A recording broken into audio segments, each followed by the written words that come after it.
Doctor साहब, अफगान तालिबान की पेशकदमी तेज़ी से इस वक्त जारी है। बहुत अहम शहरों पर इस वक्त अफगान तालिबान काबिज आ चुके हैं। पेशरफ्त को कैसे देख रहे हैं, मुस्तकबिल को कैसे देख रहे हैं और क्या अहम फैसले इस खत्ते में होने जा रहे हैं? देखिए,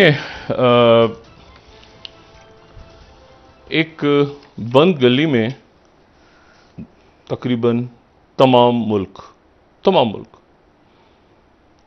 इस वक्त इस मरहले पे पहुंचे हुए हैं, पाकिस्तान समेत, कि अफगानिस्तान के अंदर पुरअमन अंदाज में अगला सेटअप कैसे लाया जाए। यानी यहां पे डेड एंड है। और पाकिस्तान समेत मैं इसलिए कह रहा हूं क्योंकि अकेला पाकिस्तान, और इसमें अमेरिका, इसमें रशिया, इसमें चाइना, इसमें टर्की, इसमें अरब ममालिक, इसमें और तालिबान की जो पेशरफ्त है वो बहुत से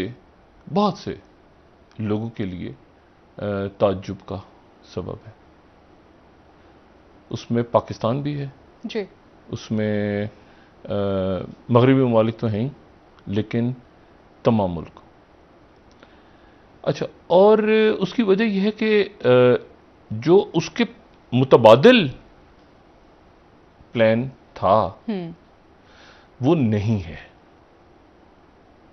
ठीक है, ठीक। मतलब हमारे यहाँ भी बहुत से लोग इस वक्त ये समझ रहे हैं कि शायद जो है वो अगर वहाँ तालिबान आ जाते हैं तो पाकिस्तान की कोई, ये इसको कहते हैं ना, वो स्लोगन्स स्ट्रेटजी नहीं होते। ठीक है, जो मुल्क जो इस वक्त स्लोगन्स होते हैं ना आपके, वो स्ट्रेटजी नहीं होती, नारे होते हैं। तो स्लोगन्स की हद तक तो ये बात दुरुस्त है, लेकिन जो स्ट्रेटजी है आगे की वो अनसर्टेनिटी है कि इसके बाद व्हाट नेक्स्ट। अच्छा, ये मैं इसलिए बात कर रहा हूं कि एक तारीख अगर हम देखें तो उसमें एक शख्सियत का मैं नाम मिलता है। मैं आता हूं जरा, लेकिन हिस्ट्री को हम कोट करते जाएंगे ना तो जरा समझने में लोगों की आसानी हो जाती है। आज हर जगह चल रहा है। मिसाल के तौर पे एशिया टाइम्स जो है उसकी हेडिंग लगी हुई है कि जी मजमून छपा हुआ है, साइगॉन मूवमेंट लूम्स इन काबुल। अब साइगॉन मूवमेंट का मेरा ख्याल है हम काफी दिन पहले जिक्र कर चुके हैं कि साइगॉन के अंदर से वो कैसे अमेरिकन निकले थे और आखिर में क्या हुआ था वियतनाम में। एक जहाज के अंदर से वो हंगामी तौर पर उठाया गया था और पीछे बहुत सारे लोग रह गए थे। तो साइगॉन मूवमेंट का आपको ज़हन में होगा तो फिर ये आप समझ सकते हैं साइगॉन मूवमेंट क्यों उसको दुनिया कह रही है। दूसरी जो बात है वो ये है कि 1837 में एक बरतानवी सयाह जिसका नाम था एल्ड्रेड पेतिंगर। ठीक है, एल्ड्रेड पेतिंगर वो जो है वो सयाह नहीं था, बुनियादी तौर पे वो ब्रिटिश ईस्ट इंडिया कंपनी का जो इंटेलिजेंस विंग था उसमें वो काम करता था। और वो सयाह के तौर पे ये जो अफगानिस्तान का इलाका, जो अफगानिस्तान है, मौजूदा अफगानिस्तान, इसके जाहिर है कि बॉर्डर्स ऊपर नीचे होते रहे, लेकिन मौजूदा अफगानिस्तान के एक इलाके में वो पहुंचा 1837। और ये उसकी पिक्चर्स लगी हुई हैं आज भी मुख्तलिफ जगहों।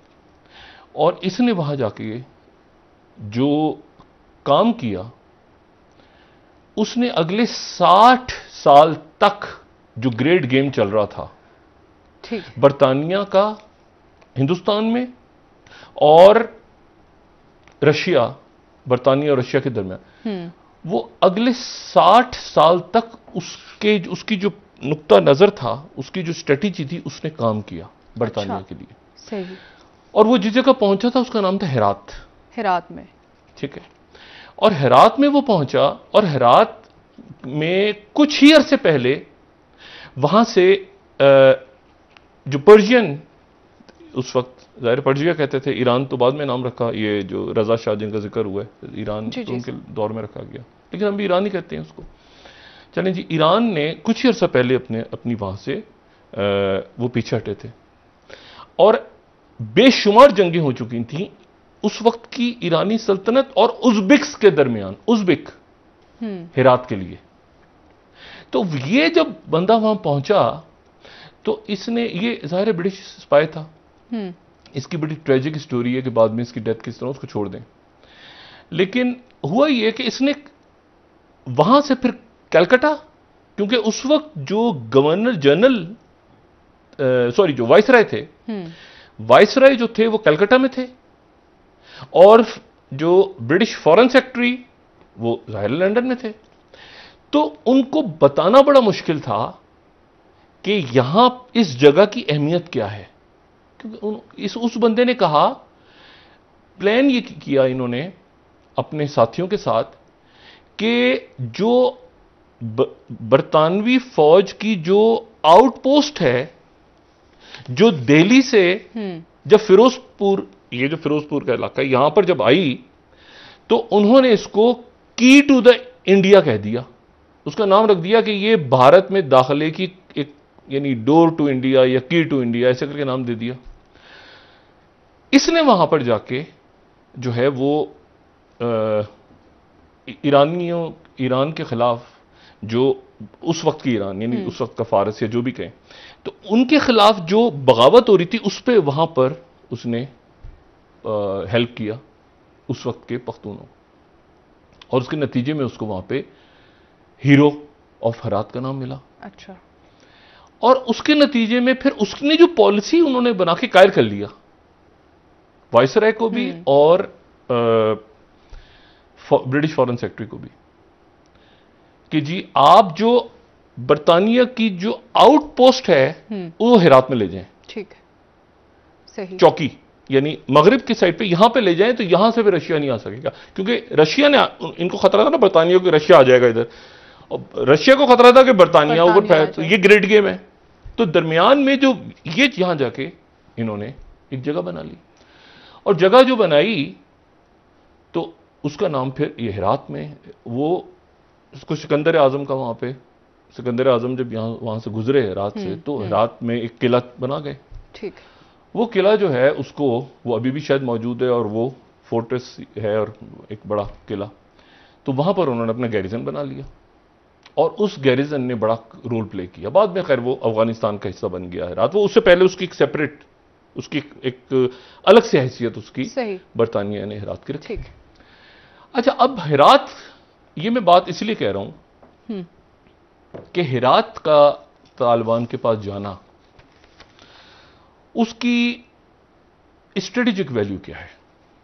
दो तीन बातें इंपॉर्टेंट हैं। पहली बात तो यह है कि हेरात के जाने का मतलब यह है कि ईरान के साथ तमाम जितने भी उनके साथ सूबे लगते हैं, और ये चूंकि उस वक्त से यानी मैं आपसे बात कर रहा हूं 16वीं सदी, 17वीं, 18वीं सदी, ये जो स्फीयर ऑफ इन्फ्लुएंस है, ये हेरात चूंकि साथ रहा वहां पे, तो ये इसलिए वहां पे जो है वो फारसी जबान भी है, और तो बॉर्डर्स हैं, और जैसे तिजारत होती है, जैसे वहां पे आबादियां, कौमें। अच्छा, तो अब वहां पर तालिबान का आना, और साथ ही कमांडर इस्माइल खान। अच्छा, कमांडर इस्माइल खान जो हैं, ये अफगान, सोवियत यूनियन के खिलाफ अफगान मुजाहिदीन में इनका बड़ा अहम रोल, उनको गिरफ्तार कर लिया है। और कमांडर इस्माइल खान जो हैं, इनको ये सोवियत यूनियन के खिलाफ लड़े, और सोवियत यूनियन के खिलाफ लड़ने के बाद जब यहां से सोवियत यूनियन चला गया, तो जो अफगान मुजाहिदीन थे उनके दरमियान आपस में लड़ाई हुई सबके, उसी में से शुमाली इत्तेहाद भी निकला। अच्छा, और तालिबान अलग थे, ये ज़हन में रखें। कोई अफगान मुजाहिद, यानी मुजाहिदीन से मेरा मतलब है कि जो सोवियत यूनियन का, वो तालिबान के साथ नहीं गया, चाहे वो कोई भी हो, ठीक है। तालिबान एक अलग। अच्छा, ये जो हेरात की जगह है, तो एक तो यह कि ईरान के साथ बॉर्डर का उन्होंने वहां से इस्माइल खान को गिरफ्तार किया।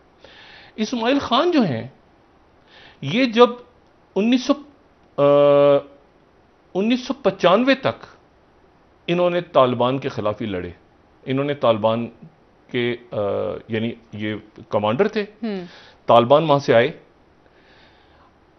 और बाकी इलाकों पे कब्जा हो गया, यहां पर हेरात पे कब्जा नहीं हुआ। सही।